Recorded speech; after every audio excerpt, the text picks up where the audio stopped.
Hey everyone, welcome back to my channel. तो हम इस लेक्चर में स्टार्ट करने वाले हैं इवोल्यूशन। इसको हम पूरा कंप्लीट करने का ट्राई करेंगे इस वीडियो में।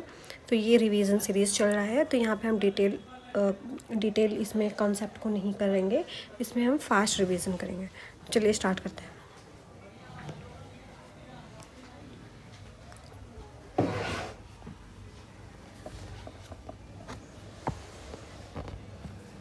इवोल्यूशन के इस सीरीज़ में सबसे पहले टॉपिक है जो वो है various theories of origin of life.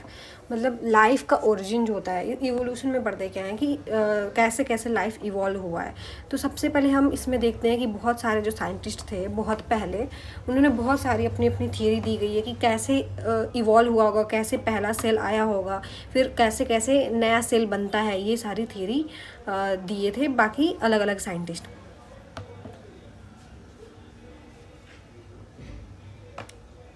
ठीक है, तो इसमें टोटल 6 थियरीज हैं। पहला है थियरी ऑफ स्पेशल क्रिएशन, दूसरा है थियरी ऑफ स्पॉन्टेनियस जनरेशन। और ये स्पॉन्टेनियस जनरेशन की जो थियरी है, इसको हम नहीं, मतलब जो साइंटिस्ट थे जो इस पे स्टडी कर रहे थे, उन्होंने इसको बताया कि ये स्पॉन्टेनियस जनरेशन की थियरी कैसे गलत है। इसको गलत प्रूव करने के लिए इन्होंने कुछ कुछ एविडेंस दिए थे। और ये 3 साइंटिस्ट थे जिन्होंने इस पे काम किया था। ये मेजर 3 साइंटिस्ट को हम पढ़ते हैं। इसमें पहला आता है फ्रांसिस्को रेड्डी का एक्सपेरिमेंट जो 1688 में हुआ था। फिर दूसरा आता है इसमें लजारो स्पेलंजानी का एक्सपेरिमेंट जो 1765 में हुआ था। और तीसरा है लुई पास्चर का एक्सपेरिमेंट जो स्वान नेक वाला एक्सपेरिमेंट है। तो ये एक्सपेरिमेंट्स थे इन्होंने दिए थे, जिसको हम बोलते हैं थियरी ऑफ बायोजेनेसिस। मतलब बायोजेनेसिस मतलब लाइफ का ओरिजिन कैसे हुआ है, ये इस पे बेस्ड ये थियरीज हैं। ठीक है, फिर फोर्थ आता है थियरी ऑफ पैनस्पर्मिया या फिर कॉस्मोजोइक या फिर स्पोर थियरी। और पांचवा है थियरी ऑफ इटर्निटी। और अब सिक्स्थ वाला जो लास्ट है ये है modern theory of Oparin and Haldane. मतलब ये मॉडर्न थियरी जिसको हम अभी भी पढ़ते हैं, कि हम अभी भी इसको मानते हैं कि यही वाली थियरी ट्रू है जिससे लाइफ इवॉल्व हुई है या फिर लाइफ का ओरिजिन हुआ है। तो ओपेरिन और हेल्डाने ने कुछ एक्सपेरिमेंट किया था। इन्होंने क्या किया था, प्रीवियस जैसे कि प्रीमिटिव एटमॉस्फेयर पे जो जैसे जैसे कंडीशन थे वैसे कंडीशन इन्होंने इन विट्रो क्रिएट किया और फिर देखा कि उसमें लाइफ कैसे बन रहा है। तो इस तरह से इन्होंने प्रूव किया था कि पहले जब अर्थ प्रीमिटिव अर्थ रहा होगा तो कैसे वहाँ पे लाइफ बना होगा। ठीक है, तो हम एक एक करके अब डिस्कस करेंगे एक एक थियरी को।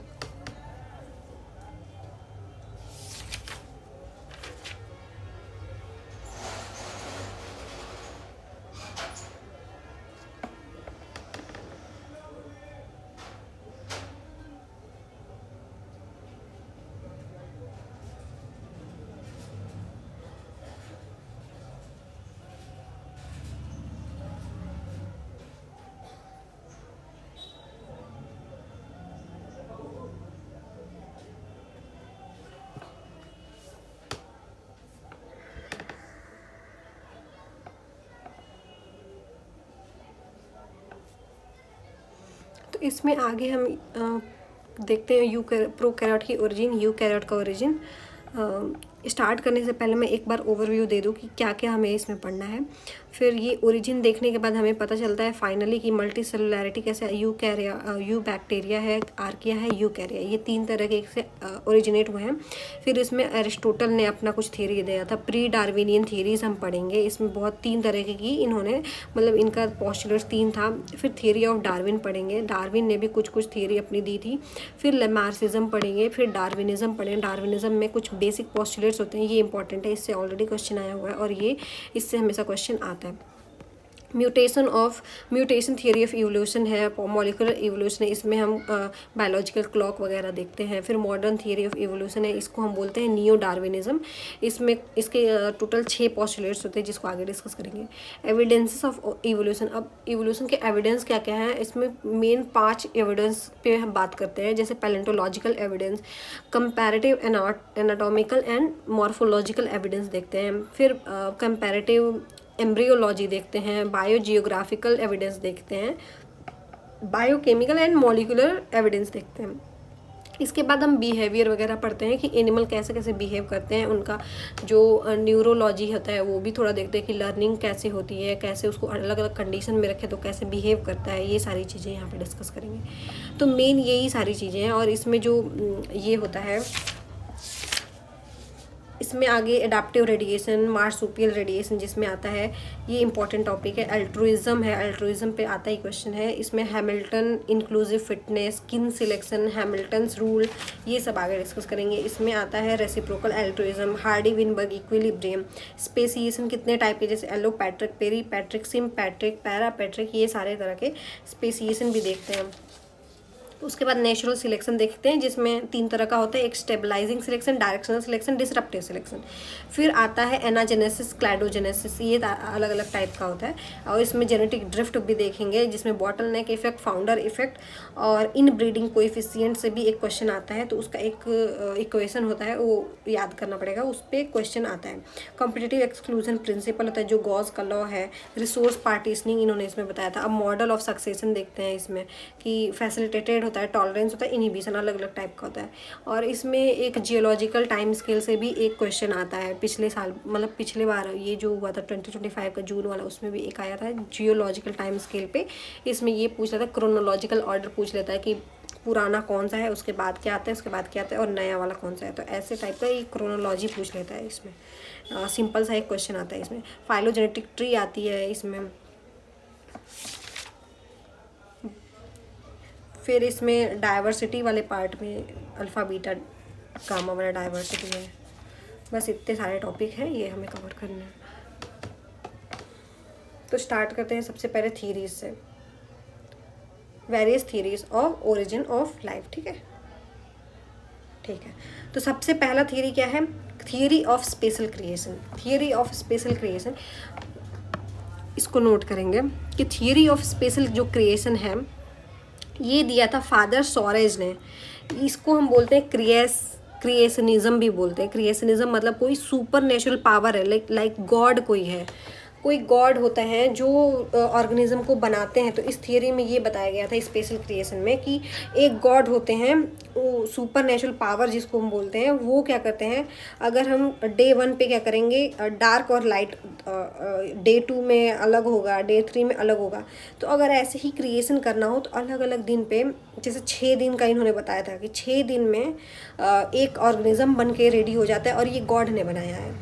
ठीक है। अब थियरी ऑफ स्पॉन्टेनियस जनरेशन जो सेकंड वाला है, इसमें इसको हम बोलते हैं ए बायोजेनेसिस या फिर ऑटो बायोजेनेसिस थियरी। इसका मतलब है कि ए बायोजेनेसिस मतलब लिविंग ऑर्गेनिज्म से नहीं आता है, कोई नॉन लिविंग ऑर्गेनिज्म से आए तो उसको बोलेंगे ए बायोजेनेसिस। तो ये थियरी ये बताता है कि life is originated from the non living things. ठीक है, कोई भी नॉन लिविंग थिंग से लाइफ ओरिजिनेट हो गई है। अब वॉन हेलमंट ने क्या बताया था, 1577 से लेके 1644 तक इन्होंने एक्सपेरिमेंट किए थे और इन्होंने माइस का रेसिपी दिया था, मतलब रेसिपी ऑफ माइस दिया था। इन्होंने क्या किया, व्हीट ग्रेन लिया उसमें और cloth soaked with human sweat. इन्होंने क्या किया कि ह्यूमन है उसका जो कपड़ा है जिसमें स्वेट लगा हुआ है, पूरा सोक्ड है, उसको व्हीट में रैप कर दिया और वुडन बॉक्स में बंद कर दिया। तो 21 दिन बाद उसको, मतलब 21 दिन तक उसको डार्कनेस में रख देंगे और 21 दिन बाद इन्होंने बताया कि उसमें चूहा पैदा हो जाएगा। तो ये इनका एक्सपेरिमेंट था। अब evidence against theory of spontaneous generation की बात करें तो अब जैसे कि स्पॉन्टेनियस जनरेशन में बताया गया कि कोई भी नॉन लिविंग थिंग है वहाँ से लाइफ ओरिजिनेट हो सकती है, जैसे कि वो चूहा वाला एक्सपेरिमेंट किया। तो इसी को गलत प्रूव करने के लिए पहले साइंटिस्ट आते हैं फ्रांसिस्को रेड्डी। तो इन्होंने अपना एक्सपेरिमेंट दिया था। इन्होंने क्या दिया था, फ्रांसिस्को रेड्डी का एक्सपेरिमेंट है 1688 का। इन्होंने क्या किया कि एक फ्लास्क लिया जिसके अंदर मीट रख दिया और उसको ऐसे खुला छोड़ दिया, उसका कवर ओवर नहीं किया, ऐसे खुला छोड़ दिया। तो बाद में देखा गया कि उस मीट पे बहुत सारे जो इंसेक्ट्स हैं उसके एग देखने को मिले हैं, मैगोट्स वगैरह। तो इन्होंने बताया कि कैसे एक मीट के पीस से जो नॉन लिविंग हो चुका है, वो डेड हो चुका है, उससे लाइफ ओरिजिनेट हो रही है। लेकिन फिर उन्होंने दूसरा एक्सपेरिमेंट क्या किया कि उसी मीट को जार में रखा फ्लास्क में और ऊपर से कॉर्क से पूरी तरीके से सील कर दिया, तब उन्होंने देखा कि वहाँ पे कोई भी लाइफ ओरिजिनेट नहीं हुआ है, वहाँ कोई एग प्रोड्यूस नहीं हुआ है। और फिर तीसरा एक्सपेरिमेंट इन्होंने ये किया कि फ्लास्क लिया और उसको एक मुस्लिन क्लॉथ, मतलब एकदम पतला सा क्लॉथ है ऊपर, उसको कवर कर दिया। तो इसमें भी देखा कि कोई जो एग वगैरह है वो मीट पे तो नहीं आए हैं, लेकिन वो जो क्लॉथ है उसके ऊपर देखने को मिल रहे हैं। तो इससे इन्होंने ये प्रूव किया कि नॉन लिविंग थिंग से लिविंग ऑर्गेनिज्म नहीं बन सकते हैं। और दूसरा एक्सपेरिमेंट था कि लैरेजो स्पेलेंजानी का एक्सपेरिमेंट था, ये 1765 में है। तो इन्होंने क्या किया था, एनिमल लिया और वेजिटेबल ब्रॉथ लिया, इन दोनों को मिक्स कर दिया। तो क्या किया, सबसे पहले एक फ्लास्क लिया, उसमें कुछ कुछ सेल्स हैं और इन्होंने उसको हीट किया। हीट करने के बाद उसको ऐसे ही रख दिया, ऊपर से कॉर्क बंद कर दिया हीट करते टाइम, और फिर देखा कि कोई भी सेल डेवलप नहीं हो रहा है। मतलब कि एक ब्रॉथ लिया पहले इन्होंने फ्लास्क में, उसमें सेल्स डाले, उसके बाद उस ऊपर से फ्लास्क को बंद कर दिया कॉर्क लगा के और उसको हीट कर दिया। इससे क्या हो गया, जितने सेल्स थे वो सारे मर गए होंगे। उसके बाद आगे जब उसको ऐसे छोड़ दिया, कुछ टाइम बाद इसको जब एनालाइज किया, ऑब्जर्व किया, तब उन्होंने देखा कि इसमें कोई सेल नहीं बचे हैं। अब तीसरा एक्सपेरिमेंट था लुई पाश्चर का एक्सपेरिमेंट, जिसको ये बहुत फेमस एक्सपेरिमेंट है, इसको हम बोलते हैं स्वान नेक फ्लास्क एक्सपेरिमेंट। तो इन्होंने क्या किया, सबसे पहले एक फ्लास्क लिया, उस फ्लास्क का जो नेक था ऐसा था, देखो ये फ्लास्क है और इसका नेक ऐसे स्वान टाइप का, मतलब आगे ऐसे झुका हुआ था ऐसे। तो इन्होंने ऐसा टाइप का फ्लास्क लिया और स्टार्टिंग में इसमें जो भी ब्रॉथ वगैरह या फिर मीडिया वगैरह इसमें डाला है, उसमें कोई भी सेल नहीं डाला है। और यहाँ से इन्होंने इसको सील कर दिया। तो सील करने के बाद कुछ टाइम बाद इसको तोड़ दिया तो देखा कि तोड़ने के कुछ टाइम बाद इसमें सेल्स दोबारा से ग्रो कर रहे हैं, मतलब इसमें सेल ग्रो कर लिए। जब इन्होंने सील किया हुआ था तो कोई सेल नहीं ग्रो किया था। जैसे ही इसको सील को हटाया, ब्रेक किया यहाँ से वहाँ से, तो वहाँ पे जब यहाँ से ब्रेक किया इन्होंने, तो यहाँ से ब्रेक किया तो क्या देखा कि कम सेल ग्रो किए हैं यहाँ से ब्रेक करने पे। लेकिन जब यहाँ से ब्रेक किया तब देखा बहुत सारे सेल ग्रो कर गए हैं। तो इन्होंने क्या बताया कि इन्होंने ये प्रूव किया कि न्यू ऑर्गेनिज्म होते हैं जो, वो प्री एग्जिस्टिंग ऑर्गेनिज्म से ही आते हैं, ये अपने आप नहीं ग्रो करते हैं। तो इन्होंने दिया था थियरी ऑफ बायोजेनेसिस। इसका मतलब है कि प्री एग्जिस्टिंग सेल से ही न्यू सेल्स बनते हैं। नेक्स्ट है थियरी ऑफ पैनस्पर्मिया, इसको बोलते हैं कॉस्मोजोइक या फिर स्पोर थियरी। तो ये दिया था रिचर एंड आरेनियस ने। रिचर ने 1865 में, आरेनियस ने 1908 में दिया था। इन्होंने क्या बताया कि ये पैनस्पर्मिया है कि कहीं से भी आ सकता है, बॉडी के किसी भी पार्ट से कोई एक स्पेशल सेल होगा जो न्यू ऑर्गेनिज्म को जनरेट करेगा। तो ये भी प्रूव गलत हो गया था, ये भी सही नहीं था बाद में। फिर थियरी ऑफ इटर्निटी में देखते हैं कि ये प्रेयर ने दिया था इन 1880 में। फिर आगे है मॉडर्न थियरी ऑफ ओपरेन हल्डानी, ये इंपॉर्टेंट है, इसको देखेंगे। तो ये दिया गया था 1920 में, और इसको हम बोलते हैं केमिकल थियरी ऑफ इवोल्यूशन या फिर नेचुरलिस्टिक थियरी भी बोलते हैं इसको। अब ये 4.5 बिलियन ईयर एगो क्या हुआ था कि जो कंडीशन था 4.5 बिलियन ईयर एगो, वही कंडीशन क्रिएट करके केमिकल इवोल्यूशन किया गया। इस तरह से इसको इस थियरी को प्रूव किया गया। तो इसमें क्या हुआ, केमिकल इवोल्यूशन हुआ। केमिकल इवोल्यूशन से देखा गया कि ओरिजिन ऑफ लाइफ हो रहा है, उसके बाद वो धीरे धीरे एग्रीगेट हो रहा है। एग्रीगेट होने के बाद देखा गया ऑर्गेनिक इवोल्यूशन हो रहा है, मतलब धीरे धीरे इनऑर्गेनिक से इनऑर्गेनिक की तरफ जा रहे हैं ऑर्गेनिज्म। ठीक है, तो इन्होंने किया क्या था कि जो अपना कंडीशन क्रिएट किया था उसमें हाई टेम्परेचर रखा था, लाइटनिंग प्रोवाइड किया था, और जो स्टार्टिंग मतलब 4.5 बिलियन ईयर पहले जो कंडीशन थे अर्थ के, वो सारा क्रिएट किया। मतलब उस टाइम के जैसे गैसेस रहे होंगे वैसे गैसेस दिया, लाइटनिंग दिया एनर्जी के लिए, हाई टेम्परेचर दिया इन्होंने, रेडिएशन दिया, ऐसे करके देखा तो बायोलॉजिकल इवोल्यूशन देखने को मिला। मतलब DNA का फॉर्मेशन हुआ, RNA बना सबसे पहले, तो ये सब चीज़ें इन्होंने देखा। अब केमिकल इवोल्यूशन में देखते हैं कि जो एटॉमिक फेज़ है, मतलब कौन कौन से एटम मिले, तो carbon, oxygen, nitrogen, sulphur, phosphorus, hydrogen, ये सारे सिंपल मॉलिक्यूल फिर बने। सबसे पहले केमिकल इवोल्यूशन हुआ तो पहले तो एटम्स बने, एटम्स बनने के बाद धीरे धीरे उसमें इवोल्यूशन हुआ और वो सिंपल मॉलिक्यूल बना लिए। वो सिंपल मॉलिक्यूल कौन से थे? वो सिंपल मॉलिक्यूल थे CO2, H2O, मतलब यहाँ पे वाटर सबसे पहली बार बना, अमोनिया और मीथेन, ये सारे रिड्यूसिंग इन्वायरमेंट क्रिएट किए थे। अब सिंपल ऑर्गेनिक मॉलिक्यूल बनता है जिसको हम मोनोमर बोलते हैं फर्दर जब इवोल्यूशन होता है। इसमें सिंपल अमीनो एसिड बनते हैं, नाइट्रोजिनस बेसिस बनते हैं, सुगर्स बनते हैं। सुगर कौन से बनते हैं? ग्लूकोज, राइबोज, डिऑक्सी राइबोज, फिर बनता है ग्लिसरॉल, फैटी एसिड। तो ये सारे एक्वेटिक सिस्टम में बनते हैं। इसको हम प्रीबायोटिक सूप बोलते हैं या फिर हॉट डाइल्यूटेड सूप बोलते हैं। अब इसके बाद जब ओपरिन और हल्डानी ने अपना एक्सपेरिमेंट कर लिया, उसके बाद यूरे एंड मिलर का एक्सपेरिमेंट आया।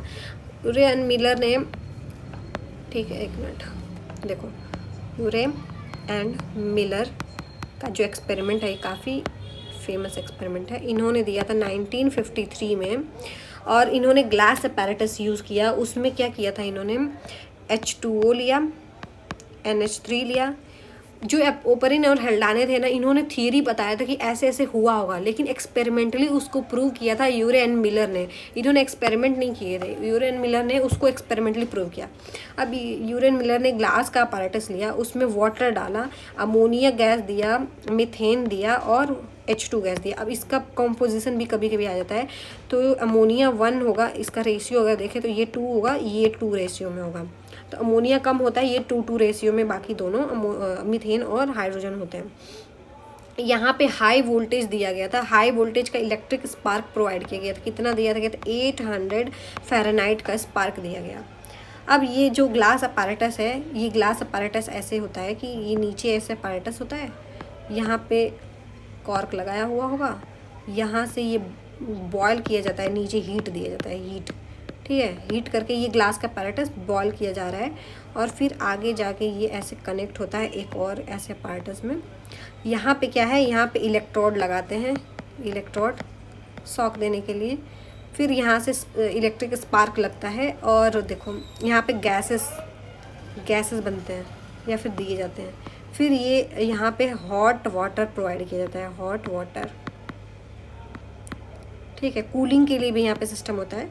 इस तरह से ये आपस में फिर से जाके इससे ही कनेक्ट हो जाता है। तो इस तरह से हम होता है। तो यहाँ पे हम देखते हैं सिंथेसिस होती है। यहाँ पे स्मॉल ऑर्गेनिक मॉलिक्यूल की सिंथेसिस हो जाती है। तो इस तरह से इसको ये प्रूव किए थे। अब इसमें एक क्वेश्चन आ जाता है कि सिंपल अमीनो एसिड्स, मतलब कौन कौन से अमीनो एसिड इनको मिले थे जब इन्होंने ये एक्सपेरिमेंट किया था? तो इसमें मिला था ग्लाइसिन, एलानिन, एस्पार्टिक एसिड और ग्लूटामिक एसिड, ये 4 अमीनो एसिड इनको मिले थे। और दूसरे जो ऑर्गेनिक मॉलिक्यूल हैं वो मिले थे HCN, यूरिया, लैक्टिक एसिड और एसिटिक एसिड। तो कौन कौन से 4 अमीनो एसिड हो गए? ग्लाइसिन, एलानिन, एस्पार्टिक एसिड और ग्लूटामिक एसिड, ये 4 अमीनो एसिड हो गए।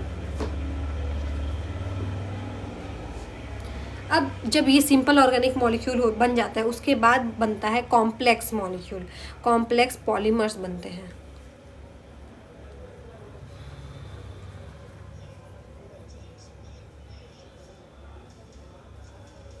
अब इसमें हम सबसे पहले हमें एटॉमिक फेज देखने को मिला, फिर सिंपल मॉलिक्यूल देखने को मिला जब रिड्यूसिंग एनवायरनमेंट होता है, फिर हमें सिंपल ऑर्गेनिक मॉलिक्यूल देखने को मिला। अब चौथे स्टेप पे क्या होता है? कॉम्प्लेक्स ऑर्गेनिक मॉलिक्यूल का फॉर्मेशन होता है जिसमें पॉलीमर्स बनते हैं।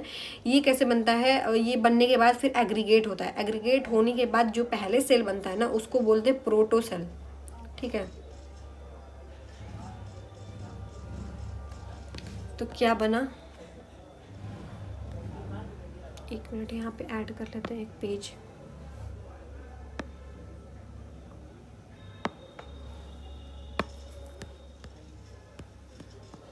तो हम यूरे मिलर एक्सपेरिमेंट देख रहे हैं।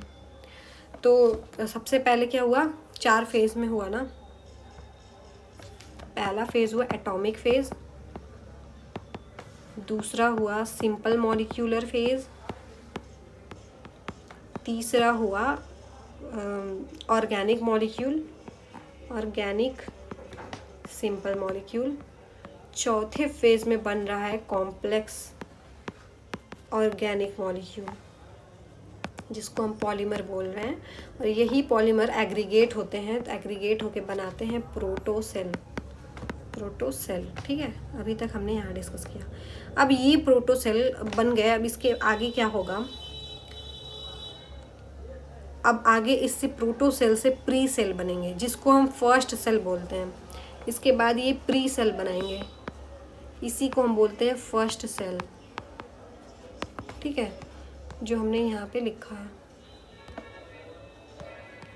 देखो ये फर्स्ट सेल बना, ये फर्स्ट सेल बनता है 3.5 बिलियन ईयर एगो बना था, मतलब कि इन्होंने ऐसा बताया।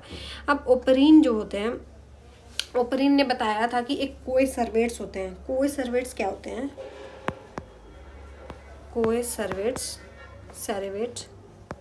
कोएसर्वेट होते हैं एग्रीगेशन ऑफ लिपिड, इसको बोलते हैं कोएसर्वेट। ये सिंगल मेम्ब्रेनस स्ट्रक्चर होता है, सिंगल मेम्ब्रेनस स्ट्रक्चर, मतलब कि जब लिपिड आपस में एग्रीगेट होकर एक सिंगल मेम्ब्रेन स्ट्रक्चर बना लेते हैं तो इसको हम बोलते हैं कोएसर्वेट्स। अब दूसरा क्या है? सिडनी फॉक्स, इसको हम माइक्रोस्फीयर बोलते हैं, माइक्रोस्फीयर। तो पहले सबसे पहले कोएसर्वेट्स बनते हैं। दूसरा ये ओपरीन ने बताया था। दूसरा बनता है माइक्रोस्फीयर, ये सिडनी फॉक्स ने बताया था। माइक्रोस्फीयर ये है एग्रीगेशन ऑफ प्रोटेनॉइड, एग्रीगेशन ऑफ मतलब प्रोटेनॉइड बोल रहे हैं इसको। ये डबल मेम्ब्रेन स्ट्रक्चर होता है, डबल मेम्ब्रेन स्ट्रक्चर। इसमें फ्यूजन देखने को मिलता है, धीरे धीरे इवॉल्व हो रहा है, ठीक है। अब देखो सबसे पहला सेल ये बन गया, इसको हम लूका भी बोलते हैं। ये जो है ना प्रोटोसेल, इसको हम लूका बोलते हैं, ठीक है। तो सबसे पहला सेल बना, उसके बाद प्रोकैरियोट्स बनते हैं। ये सिंपल बनने के बाद जो लिपिड वगैरह आपस में एग्रीगेट करके ये मेम्ब्रेन वगैरह बना रहे हैं, उसके बाद सबसे पहले प्रोकैरियोट्स बनते हैं। प्रोकैरियोट्स बने थे 3.5 billion years ago, Archean era में, मतलब आर्कियन ईयन में, सॉरी ईयन होता है, ये सबसे पुराना ईयन है। मतलब सबसे पहले स्टार्टिंग में सबसे एंशिएंट अगर आया तो आर्कियन है। अगर क्रोनोलॉजिकल ऑर्डर में आर्कियन लिखा हो तो उसको सबसे पहले लिखेंगे, मतलब अगर इंक्रीजिंग इवोल्यूशन ऑर्डर में है तो सबसे पहले आर्कियन आएगा। और ये प्रोकैरियोट्स जो होंगे ये एनारोबिक होंगे, और ये कीमो हेटेरोट्रॉप्स, सबसे पहले कीमो हेटेरोट्रॉप्स आए थे। उसके बाद क्या हुआ था? एनारोबिक कीमो ऑटोट्रॉप्स बने, और एनारोबिक कीमो ऑटोट्रॉपिक एनारोबिक बने, फिर एनारोबिक कीमो ऑटोट्रॉप्स बने, फिर एनारोबिक फोटो ऑटोट्रॉप्स बने। तो धीरे धीरे इनका इवोल्यूशन हो रहा है। सबसे पहले क्या हुआ? सबसे पहले ये कीमो हेटेरोट्रॉप्स थे, ठीक है, एनारोबिक कीमो हेटेरोट्रॉप्स थे। उसके बाद ये एनारोबिक कीमो ऑटोट्रॉप्स बने, उसके बाद एनारोबिक फोटो ऑटोट्रॉप्स बने। तो इस तरह जब फोटो ऑटोट्रॉप्स बन जाते हैं तो ये ऑक्सीजनिक हो जाता है, मतलब ऑक्सीजन का प्रोडक्शन करते हैं और धीरे धीरे रिड्यूसिंग इन्वायरमेंट को वो करते हैं और ऑक्सीजन का ये इवोल्यूशन करेंगे। अब देखो जब ऑक्सीजन का रिवोल्यूशन होगा तो ऑक्सीजन रिच एटमॉस्फेयर होने लगेगा, मतलब ऑक्सीडाइजिंग इन्वायरमेंट होने लगेगा। पहले रिड्यूसिंग इन्वायरमेंट था, जैसे जैसे ये प्रोकैरियोट्स जब फोटो ऑटोट्रॉप्स आते हैं, ऑक्सीजनिक कंडीशन क्रिएट करते हैं, तो ये ऑक्सीडाइजिंग इन्वायरमेंट बना देते हैं और ऑक्सीजन रिच एटमॉस्फेयर हो जाता है। इस तरह से वो जो प्रोकैरियोट्स हैं वो इवॉल्व करके धीरे धीरे एरोबिक फोटो ऑटोट्रॉप्स बन जाते हैं और ओजोन लेयर का फॉर्मेशन होता है। ओजोन लेयर का फॉर्मेशन हो गया, इसके बाद बनता है सबसे पहले यूनिसेलुलर यूकैरियोट। अब ये यूनिसेलुलर यूकैरियोट कब बना था? 1.5 बिलियन ईयर्स एगो, ठीक है, मतलब लगभग 2 मिलियन ईयर लग गया प्रोकैरियोट से यूनिसेलुलर यूकैरियोट बनने में।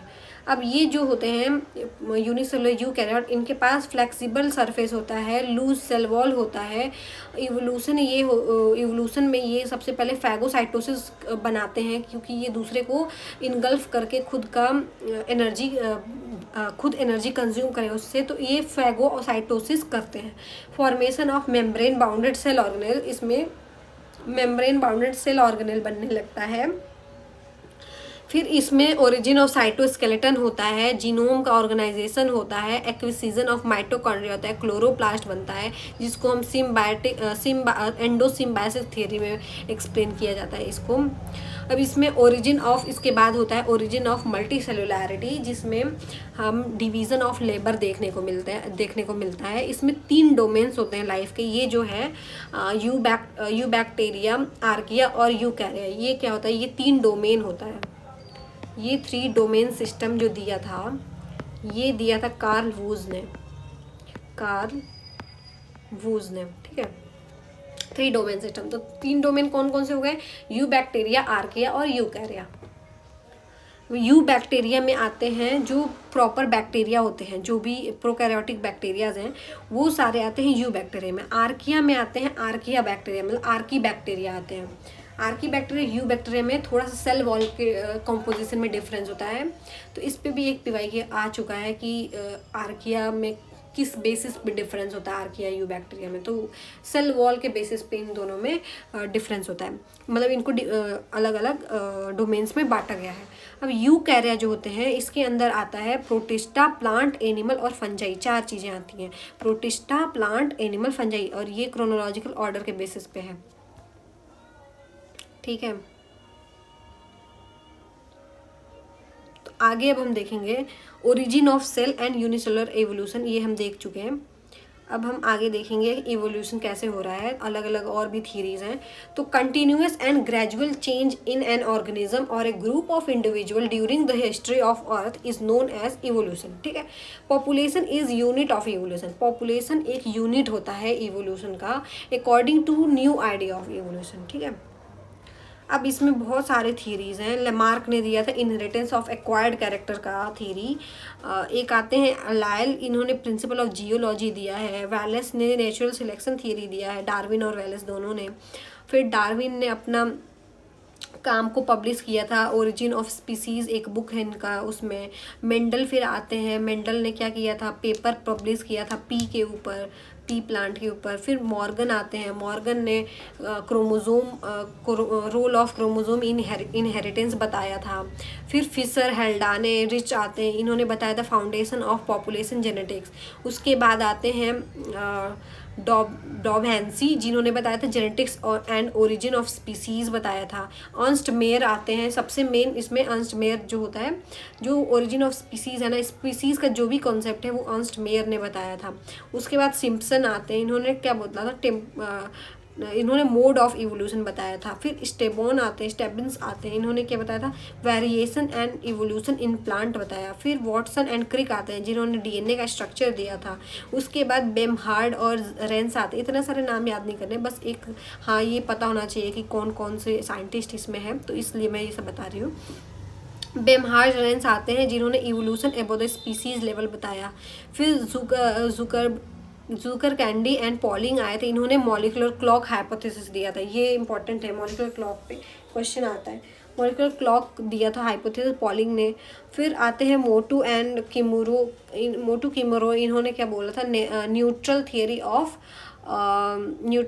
ऑफ मॉलिकुलर इवोल्यूशन बताया था। फिर सुसुमु ओनो, ये इन्होंने बताया था इवोल्यूशन बाय जीन डुप्लीकेशन। तो ये बहुत सारे ग्रीक के थियरीज भी हैं इसमें। तो सबसे पहले हम एरिस्टोटल का थ्योरी देखेंगे। तो एरिस्टोटल ने क्या बताया था, एरिस्टोटल ने बताया, एक मिनट, एरिस्टोटल ने बोला कि इसेंशियलिज्म और ideal type of life form. तो इनके जो थ्योरी उनको बोलते हैं ideal type of life form, तो इन्होंने लैडर ऑफ लाइफ का कॉन्सेप्ट दिया था। इसमें एक टर्मिनोलॉजी आता है टेलियोलॉजी। टेलियोलॉजी क्या होता है? Evolution is guided by final destination, मतलब कि evolution is goal oriented process. Evolution क्या है? एक गोल, मतलब कि इन्होंने इवोल्यूशन ऐसा है कि ऑलरेडी एक गोल डिसाइडेड है, अब इवोल्यूशन धीरे धीरे उसके आगे, मतलब उस गोल को अचीव करने के लिए चेंजेस ला रहा है, उसी को बोलते हैं टेलियोलॉजी। तो ये अरिस्टोटल ने बताया था।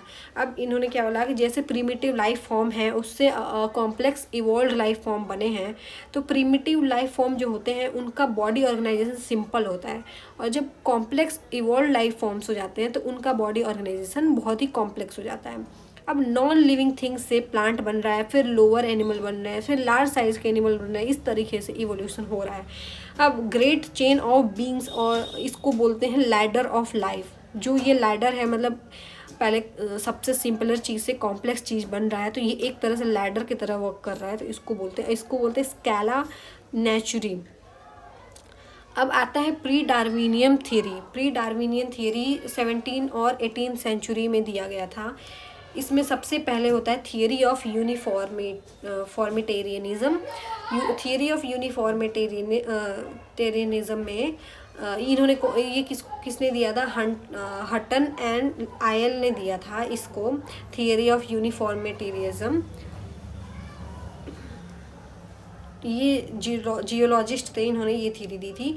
इन्होंने क्या बताया? On planet some continuous and gradual changes are occurring in geology with constant rate from past to till date.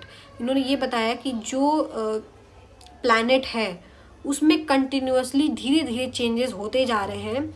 वो किस में चेंजेस हो रहे हैं? जियोलॉजी में चेंजेस हो रहे हैं, और वो एक कांस्टेंट रेट से हो रहा है, पहले से होता आ रहा है और अब भी वही हो रहा है, ये इन्होंने बताया था। यूनिफॉर्मिटिज्म मतलब यूनिफॉर्म तरीके से चेंजेस हो रहे हैं, ग्रेजुअल। जैसे कि वॉल्केनो में कुछ कुछ एक्टिविटी होती है, उससे मैग्मा प्रोड्यूस होता है और वो आगे जाके इग्निशियस रॉक बनाता है, फिर इग्निशियस रॉक का वेदरिंग होता है, वेदरिंग होने के बाद सॉयल बन जाते हैं, सॉयल फिर सेडिमेंट बनाते हैं, सेडिमेंट बना के फिर से वॉल्केनो में वो चले जाते हैं। तो इस तरह से ये पूरा एक साइक्लिक प्रोसेस चलता है। अब दूसरी थियरी है theory of inheritance against acquired characters. ये लेमार्क ने दिया था, लेमार्क ने, इसको आगे डिटेल में देखेंगे। इन्होंने ट्रांसफॉर्मेशन बताया था, जैसे स्पीसीज ए है उसमें धीरे धीरे चेंजेस होते होते होते होते वो किसी स्पीसीज बी में कन्वर्ट हो जाएगा। मतलब कि जो एक्वायर्ड कैरेक्टर होता है वो इनहेरिट होता है और वो चेंज लाता है, और इस तरह से चेंज लाते लाते वो स्पीसीज ही दूसरी स्पीसीज में कन्वर्ट हो जाती है। तीसरा इसमें थियरी आता है थियरी ऑफ कैटास्ट्रोफिज्म। कैटास्ट्रोफिज्म थियरी दिया था जॉर्ज कुवियर ने, तो ये भी कभी कभी पूछ लेते हैं, कुवियर ने। ये कुवियर को हम बोलते हैं फादर ऑफ पैलेंटियोलॉजी। इन्होंने क्या बताया? Life evolve multiple times on planet, मतलब लाइफ जो है वो प्लैनेट पे बहुत बार इवॉल्व हुई है और मल्टीपल टाइम कैटास्ट्रोफिक एक्टिविटीज़ होती हैं जिसमें एग्जिस्टिंग लाइफ ख़त्म हो जाती है और नई लाइफ इवॉल्व होती है। ठीक है, तो ये इन्होंने बताया था। अब आता है थियरी ऑफ डार्विन। डार्विन ने 19th सेंचुरी में अपनी कुछ कुछ थियरीज दी थी। इन्होंने क्या बोला था कि थियरी ऑफ नेचुरल सिलेक्शन सबसे इसका फेमस थियरी है। ये चार्ल्स डार्विन और एल्फ्रेड वेलेस दोनों का मिला के ये थियरी ऑफ नेचुरल सिलेक्शन होता है। अब इसमें इन्होंने बोला, इन्होंने जो एल्फ्रेड वेलेस थे, इन्होंने आर्किपेलागो आइलैंड पे स्टडी की थी और इन्होंने इंडिपेंडेंट अपना वर्क पब्लिश किया नेचुरल सिलेक्शन के ऊपर। फिर चार्ल्स डार्विन इनसे क्या हो गए, इंस्पायर होके इन्होंने इस पे आगे और स्टडी की, फिर इन्होंने अलग अलग थियरी दिया। अब इन्होंने बताया कि नेचुरल सिलेक्शन कैसे वर्क करता है, क्या जैसे what causes the similarities and differences among the earth many different species. तो इन्होंने ये सिमिलैरिटी और डिससिमिलैरिटी बताई, जिसमें इन्होंने होमोलॉगस स्ट्रक्चर, एनालॉगस स्ट्रक्चर, ये सारी चीज़ें बताई थी। फिर आता है थियरी ऑफ म्यूटेशन, ये दिया था ह्यूगो डे वेरिस ने। ह्यूगो डे वेरिस ने ये थियरी ऑफ म्यूटेशन ने बताया था कि सडन चेंज होता है, सडन लार्ज म्यूटेशन होगा जिसके वजह से नई स्पीसीज बन जाएगी। मतलब अचानक से कोई बहुत बड़ा म्यूटेशन हो गया, अचानक से ऐसा हो गया कि एकदम से नई स्पीसीज का फॉर्मेशन हो गया। अब थर्ड वाला आता है कि मॉडर्न थियरी ऑफ एवोल्यूशन, इसको हम नियो डार्विनिज्म भी बोलते हैं। ये बहुत सारे लोगों ने का इसमें कंट्रीब्यूशन है, जैसे कि डॉमैंस्की ने, फिशर ने, हल्डाने, स्टीवल रेट, अर्नस्ट मेयर, स्टेबन, सबका मिला जुला के इसमें हम नियो डार्विनिज्म में पढ़ते हैं।